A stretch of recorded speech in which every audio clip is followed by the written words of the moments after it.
Akala ko nung una, hanggang magkaibigan lang tayo. Ayokong masira kung anong relasyon meron ngayon tayo. Di ko namamalayan sa bawat araw na magkasama, ako'y nahuhulog na pala. Ako'y nahulog sa isang tao na dapat kaibigan lang.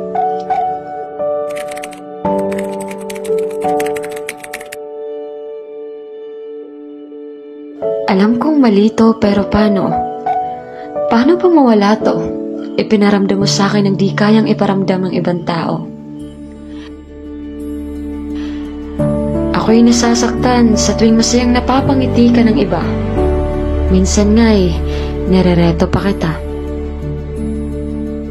Huli, ayun ang gawain ng kaibigan. Kailangan mong suportahan. Paumanhin kung minsan sa'yo ako'y nawawala ng angas.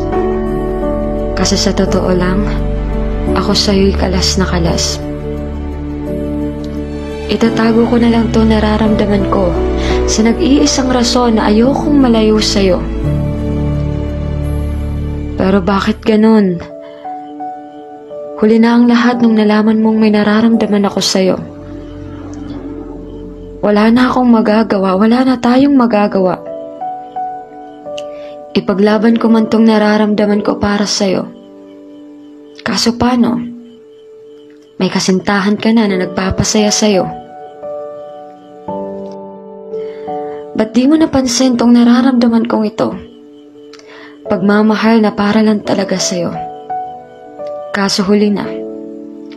Kung may babalik lang lahat ng panahon at pinagsamahan natin,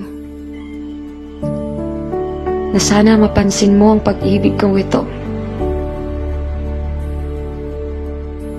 Tayo sana nagkatuluyan. Di sana tayo ang magkasintahan.